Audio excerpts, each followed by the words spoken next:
De um lado, Isabel Galriça Neto, para quem a eutanásia encerra riscos tremendos. Do outro, José Manuel Pureza, que fala numa questão de dignidade absoluta. Duas posições opostas em confronto. A eutanásia deve ser entendida como uma questão de dignidade ou é a desvalorização da vida sob determinadas circunstâncias? É o reduto do mais supremo direito individual, o direito de escolhermos como queremos terminar, ou uma visão excessivamente individualista da sociedade? É uma alternativa aceitável. Quando os cuidados paliativos não oferecem resposta a uma falsa questão porque ninguém, atualmente, é sujeito a um sofrimento intolerável em fim de vida. E, talvez a questão mais complexa, é um imperativo civilizacional ou a abertura de uma caixa de Pandora com consequências imponderáveis. O Observador entrevistou Isabel Galriça Neto, deputada do CDS, e José Manuel Pureza, deputado do Bloco de Esquerda, e juntou os principais argumentos de um lado e do outro no vídeo que pode ver neste mesmo artigo. O confronto entre estas duas visões absolutamente antagónicas dá pistas para perceber o que estará em causa esta terça-feira, dia em que o Parlamento decide a despenalização da morte assistida.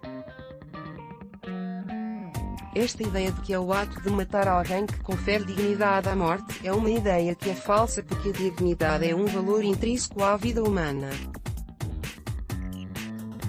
Não depende das circunstâncias. A pessoa em si própria tem dignidade, começa por dizer Isabel Galriça Neto.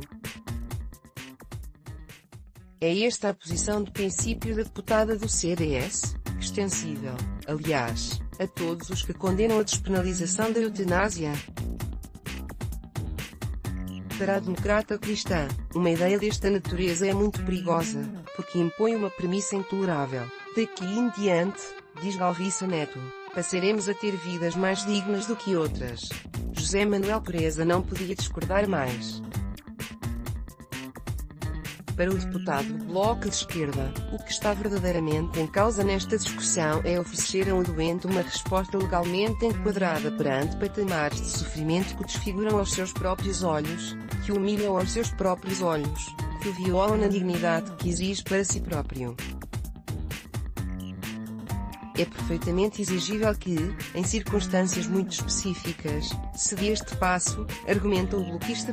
É precisamente este reduto de respeito pela individualidade que Isabel Galriça Neto não compreende. A democrata cristã reconhece que o dilema entre antecipar a morte ou suportar as consequências inevitáveis de uma doença irreversível se possa colocar no horizonte um paciente. O que a deputada do CDS não admite é que o Estado, a sociedade como um todo, ofereça a morte como solução. A legalização da eutanásia comporta riscos tremendos para a sociedade. Desde logo, porque se pode traduzir numa banalização e numa cultura da morte a pedido. Cria-se a cultura de que é normal matar alguém a pedido. Não admito que a resposta para essas situações seja a eutanásia. A resposta do Estado não pode ser: o que temos para te oferecer é executar a tua morte. Acho que isso é muito pouco, acho que isso não é moderno, acho que isso não é avançado. Não acho que uma sociedade avance dessa maneira, argumenta.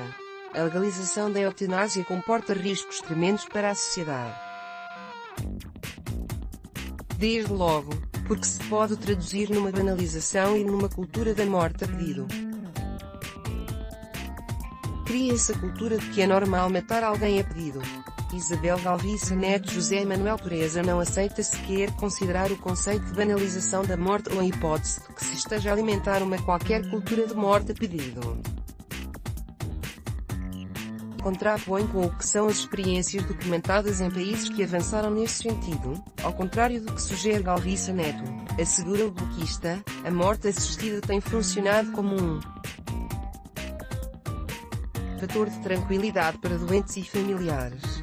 As pessoas que escolhem antecipar a sua morte terminam a sua vida num ambiente de muita serenidade, num intenso laço afetivo, com familiares e amigos. São pessoas que não terminam a sua vida num ambiente de grande violência física, psicológica e afetiva, argumenta o bloquista. Um argumento que não convence Isabel Galriça Neto. Nós vivemos numa sociedade, não vivemos sozinhos. A visão que temos da liberdade não é a de uma autodeterminação absoluta, não é aquela de que os nossos atos não têm implicações no bem comum e na sociedade em comum, insiste a deputada do CDS. Antes de desafiar os defensores da morte assistida, se é de liberdade individual de que se trata, por que fazer depender a decisão do doente de um aval de terceiros? É completamente falacioso falar de liberdade individual. Então, e as pessoas que virem os seus pedidos rejeitados são menos livres do que as outras? Provoca. José Manuel Pureza recusa aceitar aquilo que diz ser uma caricatura dos argumentos a favor da morte assistida. A realidade relacional nunca pode sufocar aquilo que é o espaço irredutível da minha escolha. Em última análise, a minha vida é muito relevante para os meus familiares e para os meus amigos, certamente, mas é a minha escolha. Isto não se confunde com egoísmo, com individualismo mórbido. E não vale a pena caricaturar dizendo: bom, vocês não absolutizam o direito individual. Não, não absolutizamos. É realmente verdade. Queremos que seja dado mais espaço ao direito individual de alguém decidir antecipar a sua morte diante de uma situação de agonia, de uma situação grotesca. Mais espaço não é o espaço total. Não é, remata o bloquista. O binômio, cuidados paliativos e morte assistida. A falência do sistema de cuidados paliativos tem sido um dos argumentos mais esgrimidos pelos que se opõem à despenalização da eutanásia. Num país em que a oferta destes cuidados é tão deficitária, não faz sentido avançar para uma discussão sobre a morte assistida nestes termos. É uma falsa resposta, insistem, que encerra riscos tremendos. Desde logo, a administração da eutanásia em contextos e em realidades em que o Estado falha na sua obrigação de oferecer condições de segurança e dignidade a pessoas em fim de vida. Um argumento caro para Isabel Galriça Neto, médica de profissão e especialista em cuidados paliativos há mais de 20 anos. Sabemos que hoje, em Portugal, mais de 80% dos portugueses não têm acesso a esses cuidados de saúde para que tenham um fim de vida assistido, denuncia a deputada democrata cristã, para quem é lamentável que se esteja a legislar à pressa e aproveitando um momento político aparentemente favorável sobre uma questão desta complexidade. Não pode ser esse o caminho, argumenta. Queremos que seja dado mais espaço ao direito individual de alguém decidir antecipar a sua morte diante de uma situação de agonia, de uma situação grotesca. José Manuel Pureza concorda com o diagnóstico de Galriça Neto, mas não com o salto lógico que a democrata cristã dá. A oferta qualificada de cuidados paliativos está aquém daquilo que é necessário e nós batemos-nos por uma cobertura universal e pública de cuidados paliativos. Coisa diferente é ficar à espera que essa oferta chegue a um patamar ótimo para avançarmos com esta medida. Parece-nos muito pernicioso, nota o deputado do Bloco de Esquerda. A democrata cristã não desarma. Para Isabel Galriça Neto, os defensores da despenalização da eutanásia partem de uma premissa falaciosa, a ideia de que estamos perante uma decisão entre passar por um sofrimento intolerável ou ser eutanasiado. Ninguém tem de passar por um sofrimento intolerável. Existem cuidados clínicos que não deixam que o sofrimento se torne intolerável, insiste. Se a despenalização for aprovada, alerta, cairemos no risco de termos pessoas a ser mortas muito antes da sua morte natural por terem medo do sofrimento. O Estado exigente, moderno e avançado é aquele que ajuda as pessoas a viverem da melhor maneira possível, sem lhes prolongar o sofrimento. Não um Estado que executa a morte de pessoas em desespero, reclama. Neste ponto, a posição entre os dois lados do debate volta a tornar-se inconciliável. Galriça Neto argumenta que a abordagem paliativa oferece garantias de respeito pela vida humana, mesmo na doença. José Manuel Pureza atira a discussão para outro patamar. Os cuidados paliativos não oferecem resposta àqueles que não querem preservar a imagem que querem de si próprios. Se a abordagem paliativa não dá resposta às minhas exigências de dignidade, se o meu sofrimento está lá, se a minha doença fatal está lá, se quer que me abreviem a minha vida porque quero chegar ao fim com uma imagem de mim próprio e uma imagem dos meus próximos sobre mim, por que é que isto não deve ser respeitado? Questiona. Não entendo que a doença possa ser um fator de menorização. O coletivo não pode dar a estas pessoas em situação de vulnerabilidade que lhes dá a morte como resposta. Reage Galriça Neto. Os argumentos são, mais uma vez, inconciliáveis. Uma caixa de Pandora ou um imperativo civilizacional, mas são os possíveis efeitos perversos de uma legislação desta natureza que mais alarmam os opositores da despenalização da morte assistida. É a teoria da rampa deslizante. A partir do momento em que se abre aquilo que consideram ser uma caixa de Pandora, ninguém pode oferecer garantias de que se fique por aqui. Começamos por oferecer a morte a doentes terminais.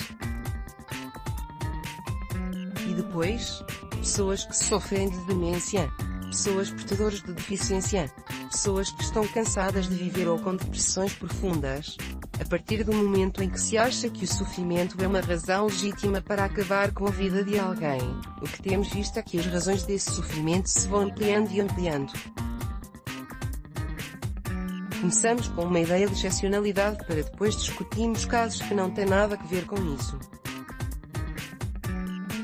É nisso que culminam leis como aquelas que estão em discussão, argumenta Isabel Galriça Neto.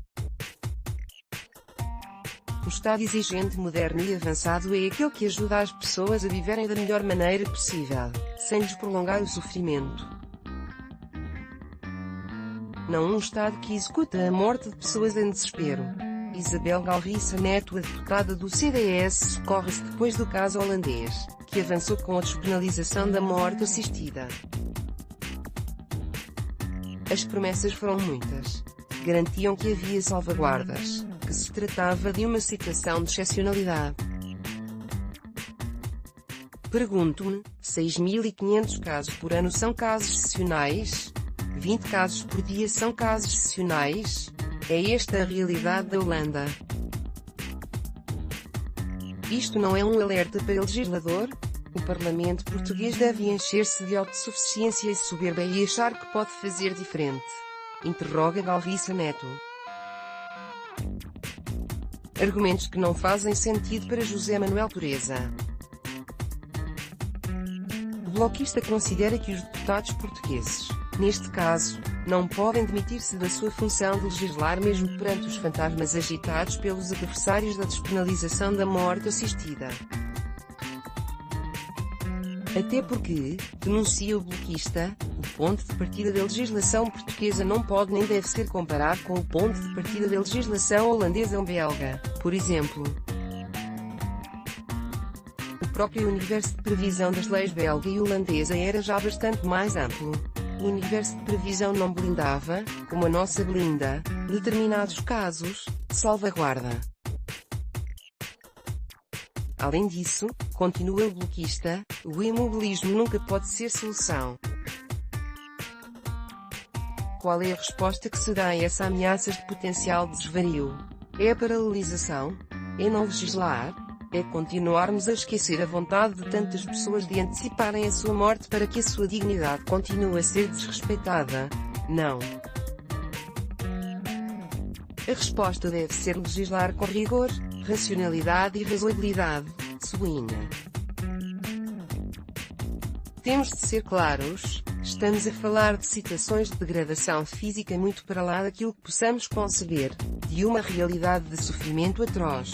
que nenhum opiáceo, que nenhuma morfina, que nenhum tratamento psicofármaco afetivo pode tornar menos agressivo, quer para o corpo, quer para a imagem que as pessoas querem ter de si próprias. É disso que estamos a falar quando falamos de eutanásia. José Manuel Pureza, o bloquista, insurge-se ainda contra aquilo que considera ser um ato de desinformação premeditado dos que se opõem à despenalização da eutanásia, a tal teoria da rampa deslizante, o Armagedão que aí vem. Temos de ser claros, estamos a falar de situações de degradação física muito para lá daquilo que possamos conceber, de uma realidade de sofrimento atroz, que nenhum opiáceo, que nenhuma morfina, que nenhum tratamento psicofármaco afetivo pode tornar menos agressivo, quer para o corpo, quer para a imagem que as pessoas querem ter de si próprias. É disso que estamos a falar quando falamos de eutanásia. Pureza assume, no entanto, o óbvio: não há nenhuma lei que garanta por si só uma taxa zero de violação. A missão do legislador, e foi isso que o Bloco de Esquerda procurou fazer, ressalva, é criar todos os mecanismos para que as balizas legais sejam efetivamente cumpridas. Balizas legais e sociológicas que não serão necessariamente as mesmas no futuro, assume o bloquista.